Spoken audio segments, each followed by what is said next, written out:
Selamat malam teman-teman semua, kita ketemu lagi di malam hari ini bersama channel saya yaitu Empu Glol. Untuk malam ini kita masih melanjutkan pekerjaan kita yang kemarin, yaitu membuat hulu tungur. Dan hulu tungur yang kemarin itu dari kayu yang besar sampai menjadi kecil seperti ini. Ini sudah hampir hampir sempurna, teman-teman bisa lihat. Nah, sudah diraut. Nah, jadi di sebelah beliau lagi meraut tanduk untuk handle atau gagang pada ujung pisau. Nah, jadi mari teman-teman ikuti saya, mudah-mudahan ini bisa diraut atau selesai pada malam ini. Jadi tinggal disulap saja.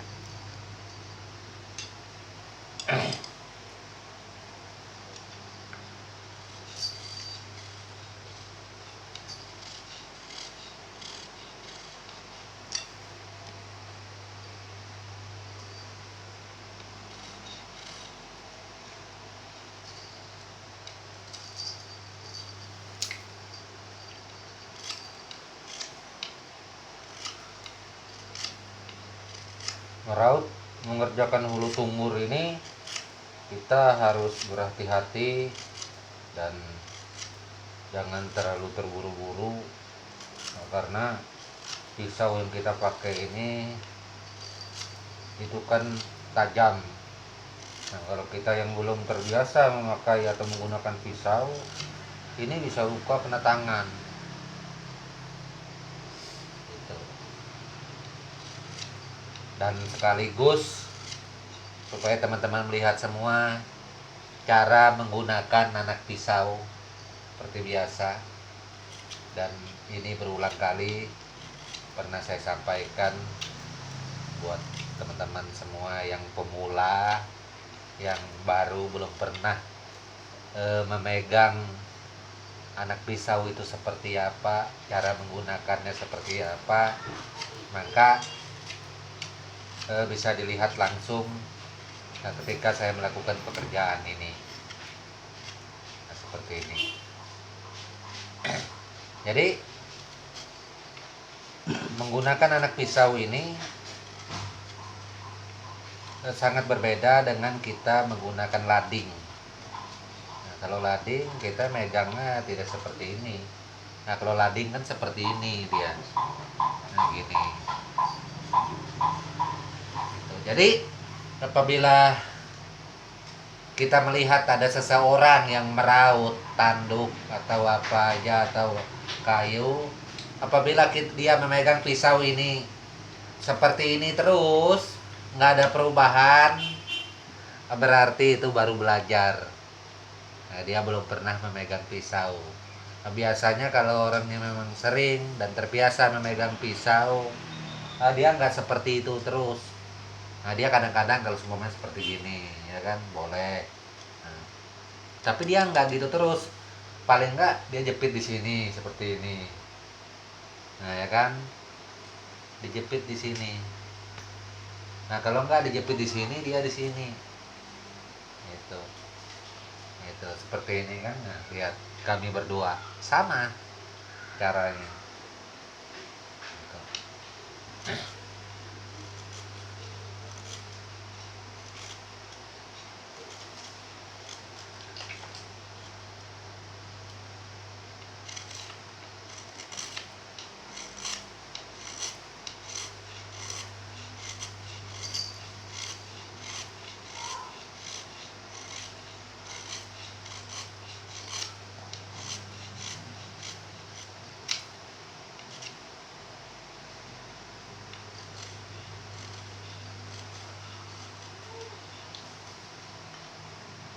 Membuat hulu tungur ini memang kalau dilihat sangat mudah sekali, nggak rumit karena nggak ada ukiran.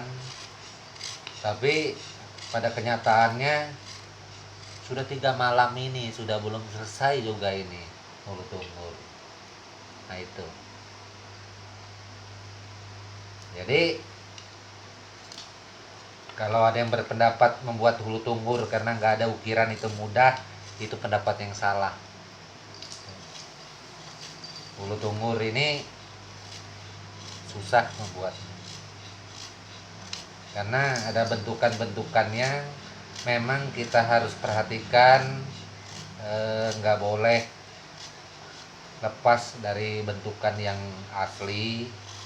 Nah, yang dulu kalau kita lepas daripada bentukan yang asli, nah, maka judulnya bukan lagi hulu tunggur, nggak tahu lagi hulu apa jadinya gitu.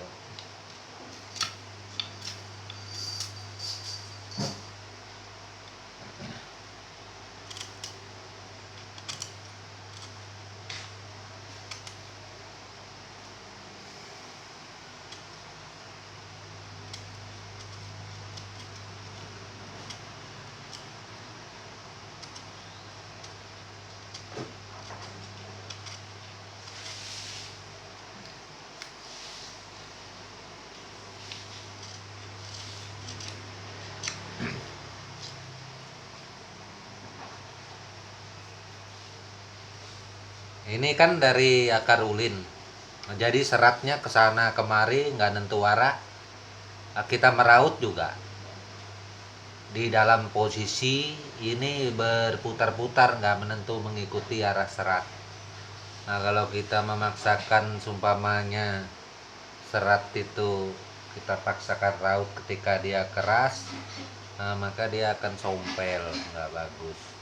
Nah, jadi kemarin ada teman-teman yang menanyakan gimana empu hulu tunggur itu untuk melobanginya apa nggak rusak nantinya, atau nggak pecah.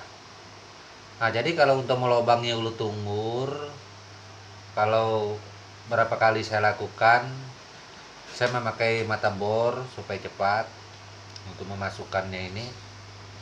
Jadi mata bor kalau kebiasaan saya sih tetap saya dorong seperti biasa gini, pelan-pelan. Jangan sampai mata bor itu terlalu panas sekali dan gagang mandaunya ini panas sekali. Kalau panas pasti dia pecah. Nah, jadi apabila kira-kira sudah merasa agak-agak hangat sebelum panas benar, kita sudah menghentikannya, menunggu dingin. Nah, setelah agak dingin kita mulai lagi bor pelan-pelan. Nah, jangan kita tekan terus.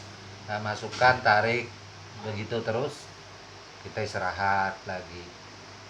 Nah, jadi kira-kira untuk hulu tunggur ini sumpamanya dia gini panjangnya nanti. Nah, ini kan masih dipotong sedikit sini.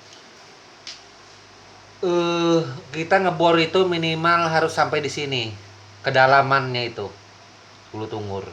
Nggak boleh di sini, harus sampai sini. Kita melakukannya sampai sini karena puting, namanya puting mendau tempilan itu pasti putingnya agak panjang. Dia punya puting mendau tempilan itu nggak mungkin putingnya segini pendek. Dia paling nggak segini. Dia punya puting panjang kalau menurut tempilan. Nah, jadi makanya itu kalau tempilan itu dipakai, kalau dia mudah lepas, rasanya sangat-sangat sulit sekali.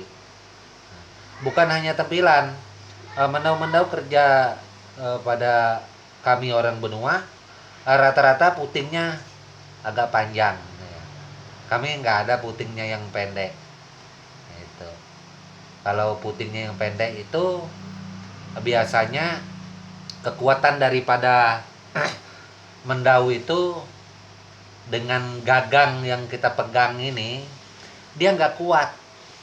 Di dalam melakukan timpasan beberapa kali, itu kemungkinan malaunya akan terlepas, malaunya akan goyang, atau bilahnya tadi bisa terlepas. Nah, itu sangat membahayakan kalau bilahnya terlepas. Pas seandainya nggak jauh di situ ada saudara kita, teman kita bisa kena, bahaya. Atau kalau kita nimpas ke belakang gini, waktu kita ngangkat ini terlepas ke belakang, bahaya. Sumpamanya ada anak istri kita di belakang, nah itu mengapa putingnya harus panjang. Nah, kalau putingnya itu panjang, jarang sekali bisa terjadi demikian. Nah, biasanya kalau dia sudah lama dipakai, sumpamanya berapa bulan sampai tahunan, dia goyang-goyang sedikit kita sudah terasa betul. Nah, nanti kita cabut, panaskan, pasang lagi seperti itu. Nah, kalau puting panjang dia dia nggak bisa langsung terlepas. Dia pasti goyang dulu sebagai pertanda. Tapi kalau puting pendek, puting mandaunya pendek, itu biasanya kadang-kadang dia nggak melalui goyang dulu, dia bisa langsung terlepas. Itu. Nah, jadi supaya saudaraku jangan bertanya lagi yang dimaksud dengan puting itu seperti apa, ini puting namanya. Nah, ini puting mandau. Nah, ke sini. Nah, kan panjang. Nah, ya kan? Itu. Jadi dia nggak mungkin segini. Sering saya pernah dulu lihat ada mandau itu putingnya segini. Wah, saya bilang itu kalau bisa dipanjangin lagi.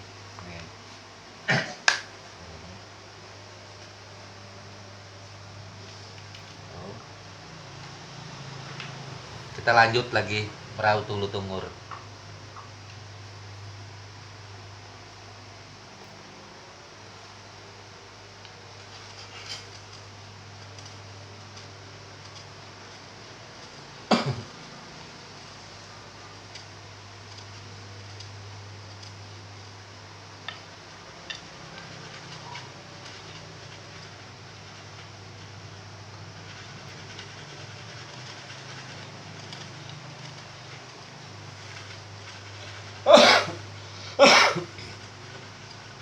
Jadi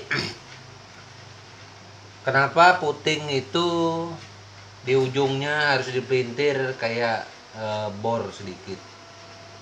Nah, itu kemarin kan ada juga saudaraku bertanya, kenapa itu bang, puting mandau itu kan kalau dicabut dari malau pas kita lihat kok ada dipelintir sedikit kayak mata bor. Itu sebenarnya bukan dibuat sekarang. Nah, memang dari zaman dulunya banyak seperti itu. Tujuannya supaya antara gagang mandau ini yang kita masukkan putingnya tadi dan malaunya yang ada itu, dia akan dekat, terkait di situ gitu. Nah, kalau dia lurus saja, biar putingnya panjang, dia nggak ada sangkutan, begitu dia dia langsung lepas seperti itu. Nah, jadi itu tujuan putingnya itu pasti ada belintirnya segini sedikit. Nah, ini kan untuk penahan di dalam supaya nggak mudah terlepas. Di samping putingnya panjang, dia dipelintir sedikit. Nah, jadi supaya kekuatan gagang mandaunya itu sangat terjamin. Nah, jadi ini bukan hanya berlaku untuk mandau tempilan saja, tapi mandau kerja juga seperti itu.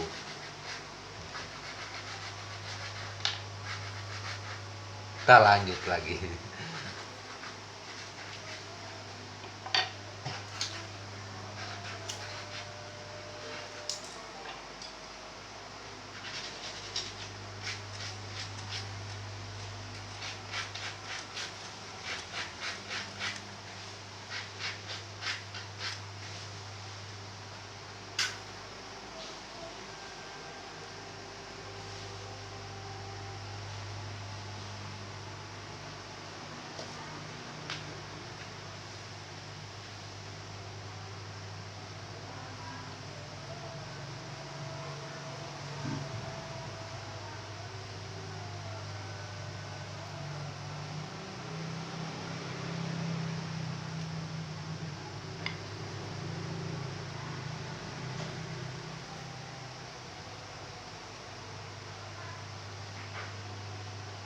Nah, ini kita membuat pembatas antara yang disulat dengan yang enggak. Nah, jadi ulu tungur ini ini kita buang nanti di sini. Nah, jadi disulat di sini sampai ke sini. Nah, kalau di sini enggak diapa-apain, karena dipegang kan supaya enak gitu.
Nah, ini teman-teman sudah hampir jadi.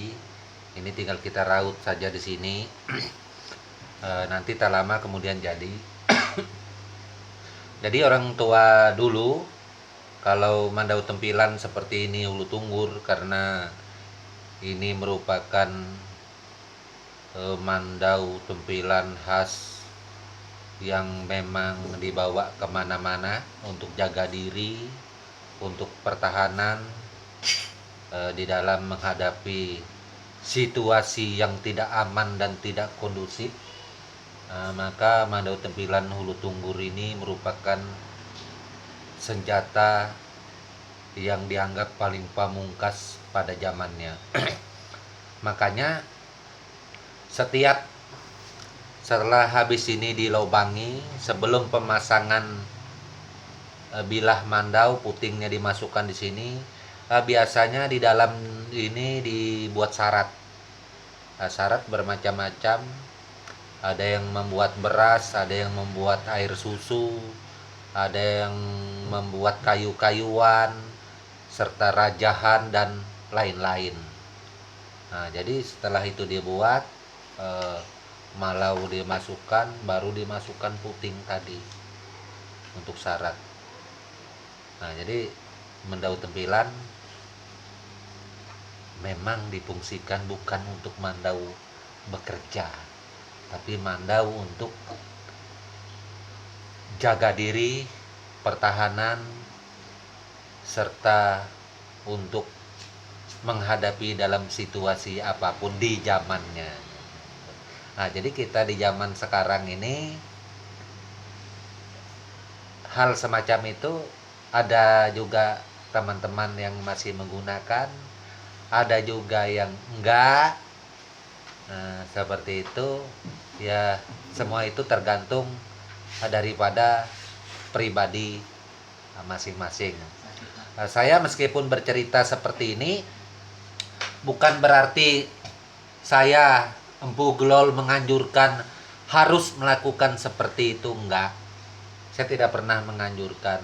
itu tetap kembali kepada pribadi masing-masing. Nah, jadi jika teman-teman ada yang bertanya, kalau Empu Gelol melakukan seperti itu enggak?